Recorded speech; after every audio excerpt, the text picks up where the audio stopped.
बिस्मिल्लाहिर्रहमानिर्रहीम, अस्सलाम वालेकुम। आज का हमारा लेक्चर है लैंग्वेज डिसऑर्डर के ऊपर और ये हमारा डीएसएम की सीरीज़ का तीसरा लेक्चर है।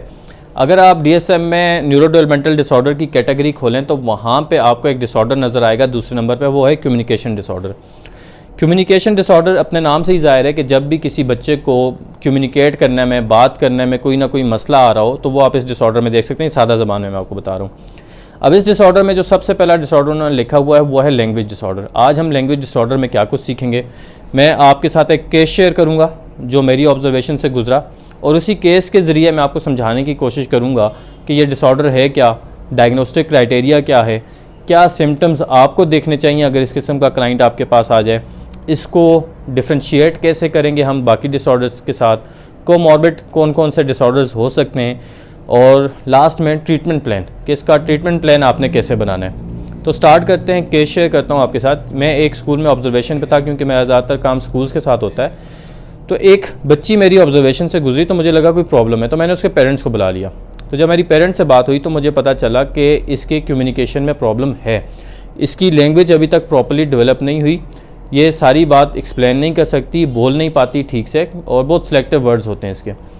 जो मैंने उनसे केस हिस्ट्री ली, माइलस्टोन चेकलिस्ट ली, बाकी असेसमेंट की, तो मुझे कुछ बातें समझ आई। जो तीन बातें मुझे, जो मेन तीन बातें समझ आई, उसमें सबसे पहली बात ये थी कि इस बच्ची की वोकेबलरी बहुत लिमिटेड है, बहुत कम अल्फाज इसको आते हैं। ठीक है, जैसे मैंने उसको बहुत सी पिक्चर्स दिखाई तो कुछ चीज़ों के नाम उसने मुझे प्रॉपर्ली बताना शुरू किया और कुछ चीज़ें ऐसी थी जो सिंपल थी, 7-8 साल की बच्ची को पता होता है। जैसे मैंने एनिमल्स दिखाए तो उसमें था एक एनिमल था एलिफेंट, मैंने उसको दिखाया तो अब उसको उसका नाम नहीं आ रहा था, वो उसका नाम कहीं प्रोसेस नहीं कर पा रही थी, इसका नाम क्या है तो उसको नहीं आता। तो जो उसने मुझे चीज़ समझाई ना वो ये थी कि ये शायद एक बहुत बड़ा जानवर है।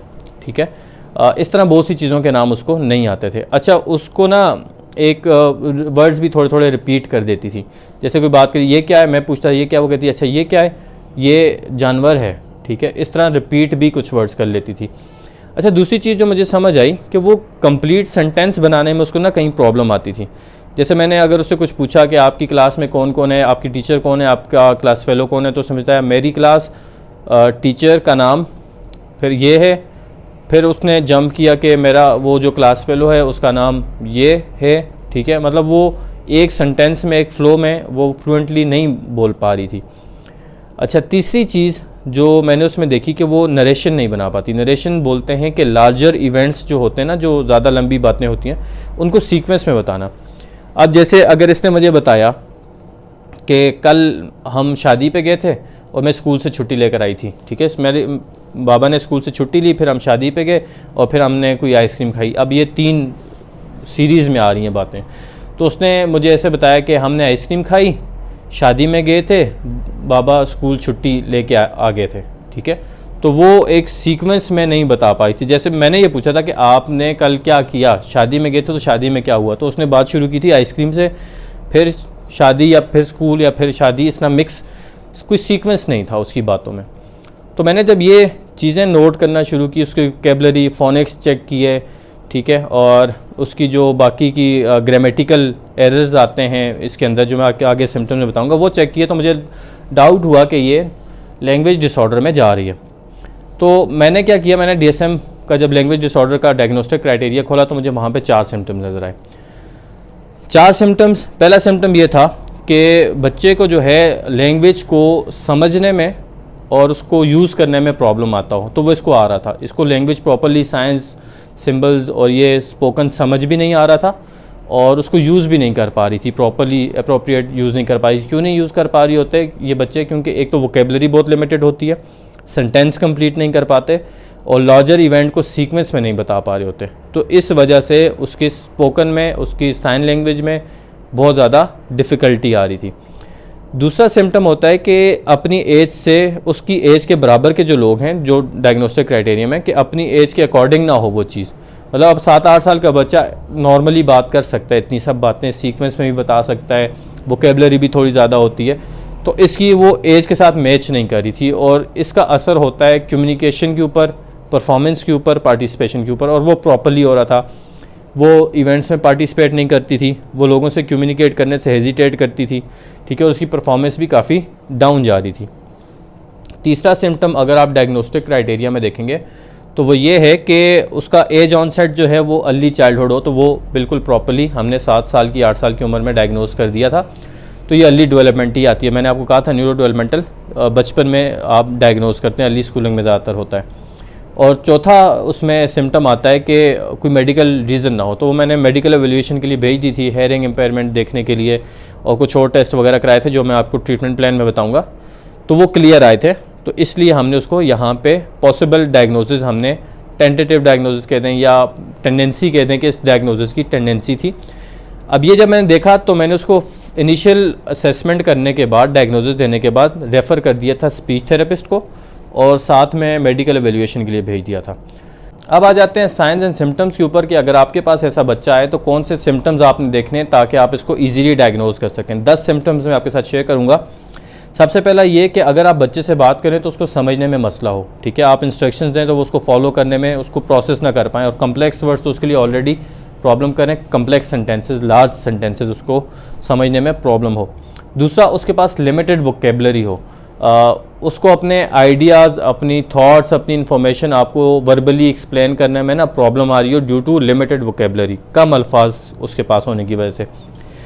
तीसरा, साउंड एरर आ सकते हैं। साउंड एरर वैसे स्पीच साउंड डिसऑर्डर में होते हैं, लेकिन इसमें भी आ सकते हैं। जैसे उसने रैबिट बोलना है, आर साउंड है उससे ना बोला जा रहा हो, रैबिट को वेबिट बोल दे, ठीक है, रेट को वेट बोल दे, इस किस्म के साउंड एरर्स आ सकते हैं, लेकिन ज़्यादातर स्पीच साउंड डिसऑर्डर में होते हैं। तीसरा, ग्रामेटिकल एरर, उसको ये ना समझ आ रहा हो कि पास्ट की बात हो रही है, प्रेजेंट की हो रही है, फ्यूचर की हो रही है। जैसे अगर उसने पास्ट की कोई बात बतानी है कि हम 1 महीना पहले शादी में गए थे, तो वो बताए कि हम शादी में गए हैं, हमने खाना खा रहे हैं, तो ये काम हो गया था, मतलब था थी में उसको समझ ना आ रही हो, और वो ज़्यादातर प्रेजेंट पास्ट को प्रेजेंट मिक्स कर रहा हो, ठीक है, तो ये सिम्टम आ सकता है।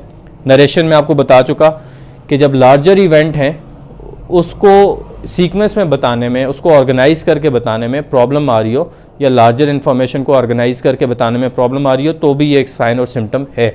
अच्छा, इसके बाद जो छठा सिम्टम आपके पास आ सकता है वो है सोशल कम्युनिकेशन में उसको प्रॉब्लम आ रहा हो, लोगों से बात करने में, इनिशिएट करने में बात, या अगर बातचीत स्टार्ट कर लिए तो उसको मेंटेन रखने में उसको प्रॉब्लम आ रहा हो, या difficulty of back and fourth communication. Back and fourth communication बोलते हैं आप मुझसे कोई बात करें तो मैं उसका रिस्पॉन्स भी करूं और आपसे भी कोई बात करूं। जैसे आप मुझसे पूछें क्या हाल है, मैं कहूँ ठीक हूँ, आप पूछें अच्छा क्या कर रहे हो, कुछ नहीं, आप पूछें आपकी हॉबीज़ क्या है, मैं कहूँ मेरी हॉबीज़ कुछ नहीं, तो मतलब कोई रिस्पॉन्स ना हो, तो ये सोशल कम्युनिकेशन में उसको प्रॉब्लम आ रहा हो, ठीक है। इसके अलावा अगर आपको रीडिंग में प्रॉब्लम हो, उसको राइटिंग में प्रॉब्लम हो। अच्छा, फोनोलॉजिकल इश्यूज़ भी आ सकते हैं, वो भी एक प्रॉब्लम आ सकता है, वो भी ज़्यादातर स्पीच साउंड में आते हैं, लेकिन फोनिक्स उसके डिस्टर्ब हो सकते हैं। ये हम आगे जाके इसको डिटेल में एक्सप्लेन करेंगे दूसरे डिसऑर्डर में। अच्छा, रिपीटिटिव वर्ड्स हो सकते हैं, वो कुछ बातों को रिपीट कर सकते हैं, जैसे इकोलिया जिसको बोलते हैं ना, इकोलिया बोलते हैं कि आपने मुझे कोई बात बोली, मैं आपकी बात रिपीट करूं। जैसे आपने मुझसे पूछा आपका क्या हाल है, मैं पूछूं मेरा क्या हाल है, ठीक हूँ, ठीक है, अब जो क्या कर रहे हो, मैं फिर रिपीट करूँ क्या कर रहे हो, कुछ नहीं कर रहा, तो ये इकोलिया होता है। ये वैसे ऑटिज़म में भी आता है, लेकिन इसमें भी आ सकता है। या अपनी बात को रिपीट करूँ, जैसे मैंने खाना खाया है ना, फिर मैंने ये किया ना, तो इस किस्म की जो रिपीटिशन है वो भी इसमें आ सकती है। इसके बाद अगर आप देखेंगे कि एक आखिरी सिम्टम जो है वो फ्रस्ट्रेशन हो इस प्रॉब्लम की वजह से, कि ये जो उसको कम्युनिकेशन में मसला आ रहा है उसकी वजह से फ्रस्ट्रेशन भी उसको हो रही हो। तो ये 10 सिम्टम्स हैं, अगर ये एक बच्चे के अंदर इनमें से कुछ आ रहे हैं तो आप उसको डायग्नोसिस की तरफ जा सकते हैं। अब आ जाते हैं डिफरेंशियल डायग्नोसिस की तरफ। आप इसको कैसे डिफरेंशिएट करेंगे और किन डिसऑर्डर से डिफरेंशिएट करना है। एक सबसे पहला जो चीज़ जिस चीज़ आपने इसको डिफरेंशिएट करना है वो है normal variation. Normal variation means अक्सर ऐसा भी होता है कि अर्ली चाइल्डहुड, जैसे 4 साल से कम उम्र के बच्चे को आप इसको डायग्नोज करना में आपको थोड़ी प्रॉब्लम हो सकती है, क्योंकि डेवलपमेंटल डिलेज भी हो सकते हैं। ये भी हो सकता है बच्चा लेट बोलना स्टार्ट कर रहा हो, तो वो भी एक प्रॉब्लम हो सकता है। दूसरा, बाज़ औक़ात ऐसा होता है कुछ बच्चे कुछ सिचुएशंस में नहीं बोलते, जैसे वो स्कूल में जाके नहीं बोल रहे, वहाँ पे टीचर्स को लगता है कि इसको कम्युनिकेशन मसला है, लेकिन घर में शायद सही बोल रहा हो। या आपने ये देखा होता है नॉर्मल वेरिएशन मीन्स कि वो अगर अक्रॉस द सिचुएशन, तमाम सिचुएशन में अगर ऐसे ही बोल रहा है तो फिर आप उसको डायग्नोज करेंगे। ऐसा अगर वो सेलेक्टिव है किसी में, तो वहाँ पर आप इसको डायग्नोज नहीं कर सकते। अच्छा, दूसरी चीज़ जिससे आपने इसको डिफ्रेंशिएट करना है वो है हेयरिंग एंड सेंसिटिव इम्पेयरमेंट। ज़ाहिर है आपने उसका मेडिकल एवेल्यूएशन कराना है। अगर हेयरिंग में प्रॉब्लम है, सेंसिटिव इम्पेयरमेंट है, तो फिर आप इसको लर्निंग जो लैंग्वेज डिसऑर्डर है वो डायग्नोज नहीं कर सकते। तीसरी चीज़ इंटेलेक्चुअल डिसेबिलिटी, हम लास्ट लेक्चर में डिस्कस कर चुके हैं।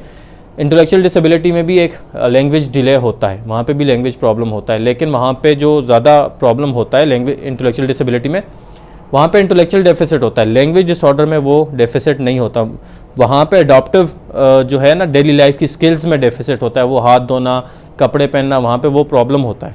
यहाँ पे वो प्रॉब्लम नहीं होता। तो आपने इसको ऐसे डिफ्रेंशिएट करना है कि वहाँ पे इंटेलेक्चुअल डेफिसिट है, यहाँ पे इंटेलेक्चुअल डेफिसिट नहीं है अगर, तो फिर आप इसको लैंग्वेज डिसऑर्डर जो है वो डायग्नोज करेंगे। इसके बाद जो हमारे पास पांचवा आ जाता है वो है लैंग्वेज रिग्रेशन। लैंग्वेज रिग्रेशन में जो मुझे समझ आई मैं वो एक्सप्लेन करूँगा, शायद मैं इसमें प्रॉब्लम मिस्टेक भी कर जाऊँ। लैंग्वेज रिग्रेशन बोलते हैं sudden loss of a language, मतलब एक बच्चे ने पहले एक चीज़ सीखी, लैंग्वेज सीखी, और वो फिर सडनली भूल गया। अगर तो वो सडन लॉस है अर्ली डेवलपमेंट में, तो वो साइन हो सकता है ऑटिज़म का, ठीक है। लेकिन बच्चे ने कुछ वर्ड सीखे और वो भूल गया, ठीक है, तो ये एक साइन, वो और ये समझे 3 साल से पीछे 4 साल से पीछे, तो अगर ये उस टाइम पे भूल रहा है तो ये एक साइन हो सकता है ऑटिज़म का, ये बात मैं समझाऊँ। और दूसरा, अगर ये उससे ऊपर जाके कहीं भूल रहा है, सडन लॉस हो रहा है, तो पहले उसने सीखा है लेकिन वो भूल गया है, तो फिर वो साइन हो सकता है सीजर्स का, फिर आप उसको मेडिकल एवेल्यूएशन के लिए भेज सकते हैं।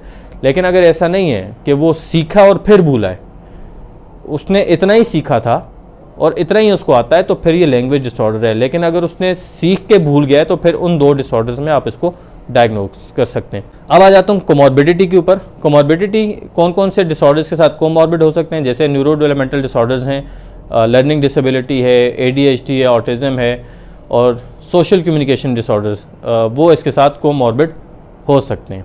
अब आते हैं कि ट्रीटमेंट कैसे किया जाएगा इसके ऊपर। सबसे पहले साइकोलॉजिकल एवेल्यूएशन होती है। मैंने क्या किया था, मैंने उसकी केस हिस्ट्री ली थी, आप भी डिटेल केस हिस्ट्री लेते हैं, special child case history form, मैंने आपसे कहा था मैं इसको अलग से बना के बताऊंगा लेक्चर।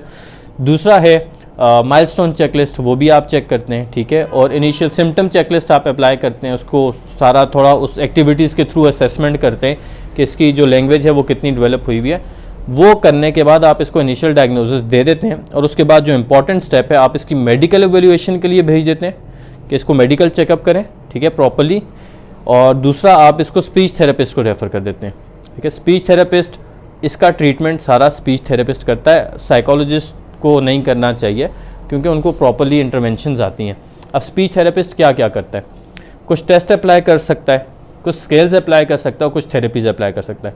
जो नाम मुझे आते हैं मैं बताता जाता हूँ, आप उसको नोट कर सकते हैं कौन से टेस्ट अप्लाई कर सकता है स्पीच थेरेपिस्ट।